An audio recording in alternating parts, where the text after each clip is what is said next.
Excuse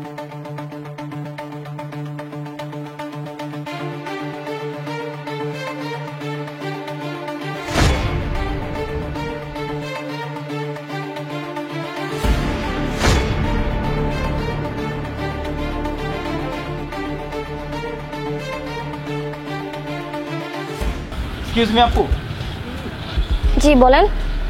আপনি যে আপনার আন্ডারগার্মেন্টস খুলে রেখেছেন সেটা একটা ছেলে এসে নিয়ে গেল, আপনি তা দেখেননি? দেখুন, আমার আন্ডারগার্মেন্টস আমার কাছে আছে। আপনার কথা ভুল হচ্ছে, আপনি মিথ্যা কথা বলতেছেন। আপু আমার ভুল কেন হবে? আরে মিথ্যা কেন বলবো? আমি সত্যি কথা বলতেছি, আমি নিজের চোখে দেখলাম একটা ছেলে এসে নিয়ে গেল। আপনার লজ্জা করে না? একটা মেয়েকে একা পেয়ে আজে বাজে কথা বলতেছেন। ভবিষ্যতে কোনো মেয়েকে উত্তরটা করার আগে মাথায় রাখবেন।